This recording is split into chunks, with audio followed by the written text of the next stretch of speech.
drive car with fuel empty sign.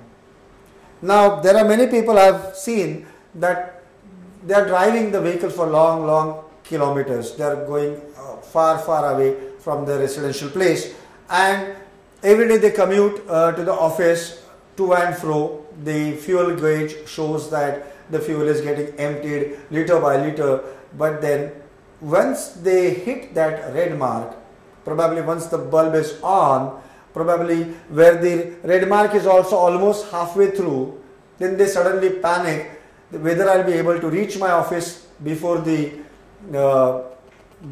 fuel empties fully, or whether I will have the petrol pump in between, whether I'll have the fuel pump in between where I can fill the fuel.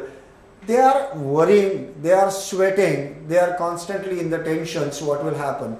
If this is properly taken care of, the fuel tank is halfway empty, just fill it.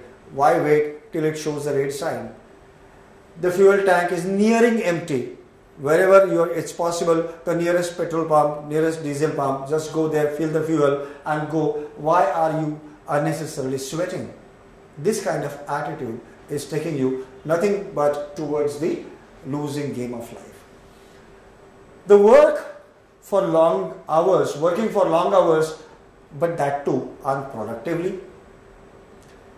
Ideally 2 plus 2 is equal to 4. This kind of attitude will tell us that if you work for longer hours, you should be producing more. But considering the physiology of the person, considering the psychology of the person, considering the practical aspects of life, it is not possible in life to have 2 plus 2 is equal to 4 all the time.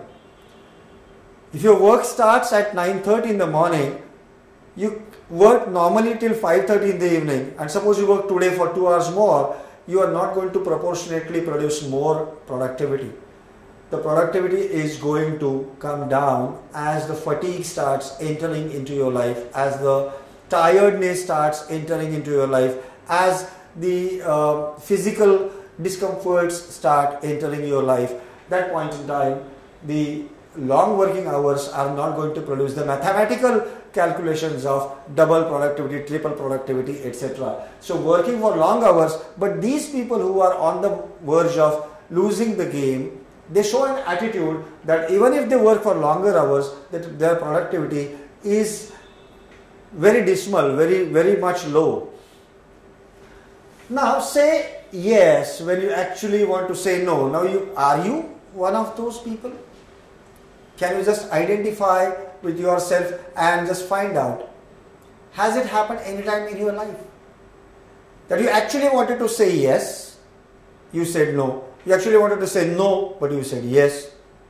Are you sure about what you exactly want to tell, exactly want to say? Does your lips, the talk, the speech are they coinciding with the thought that is arising in your mind? Or are you confused that I actually wanted to say no, but I somehow said yes, and that is something I wanted to avoid, and it happens many times with me. When will I change? In fact, if you are thinking that when will I change, it's a good sign. At least you are on the way to winning, because you know that you have to change. But if it is not, and you are still saying yes when you actually wanted to say no, then you are on the wrong track. You better check. Can you change that attitude? Can you change that habit? Feel your work harder, yet you are financially down. You work very hard, painstakingly, but you are financially not gaining. How does it correlate in this topic here? It correlates very well to this topic, because if you are working hard and are not getting enough returns for that, it ideally means that either you will have to change your working style, change your work profile, maybe you will have to talk to your boss, maybe you will have to change the job, maybe you will have to change the field altogether in which you are working. Now all that, these are just the choices or options that I am just throwing out. But the crux is, if you are working harder and yet you are financially down, there is something necessarily wrong.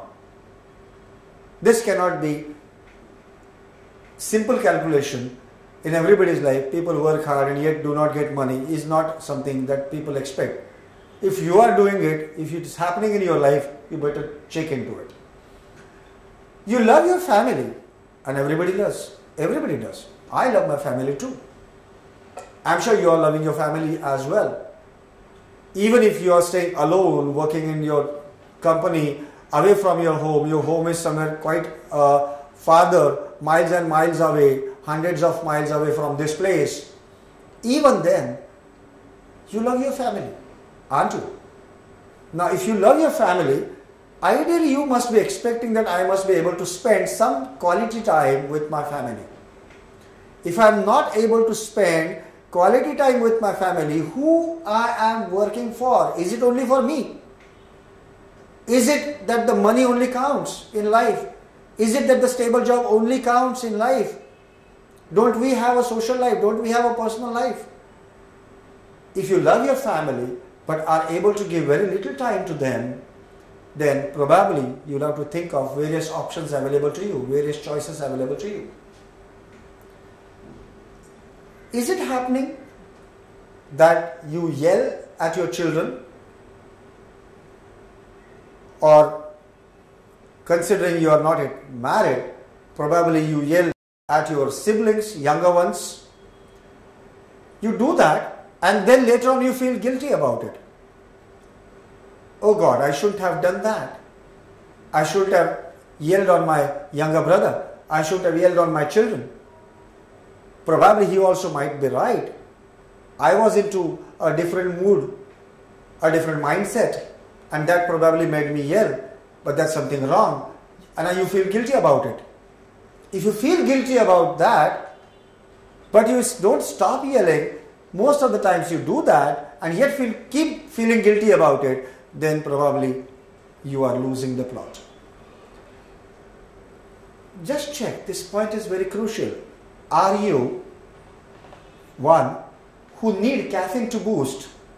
You constantly feel very low in the office most of the times, and you keep rushing to the tea vending machine and the coffee vending machine, and you keep gulping the glasses and glasses of coffee all the time just to boost your energy.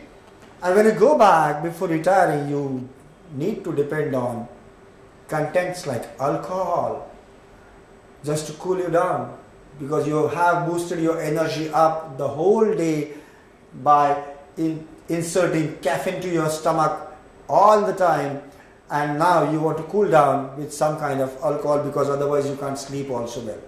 If it's happening, my friends, you better check into this and find out whether you really need to continue this track or you need to come to a new one.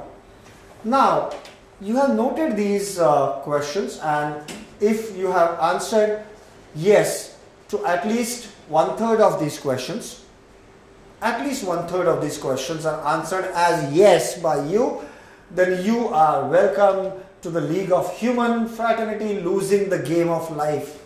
Welcome to the league of people who are losing the game of life. You are very much into it. Sad but true. Anyway, don't worry. We will learn how to win. We will now learn how to win. We will have lots of things to go through now, whereby I'm giving good tips to you, and you are going to convert this track of losing into a track of winning. The goalpost is not a losing goalpost, it's going to be a winning goalpost now. You are going to be a worthwhile working person, a worthwhile family person, a worthwhile social person, and a worthwhile individual in your own eyes as well. For that journey, we'll have to understand a little more about losing to winning.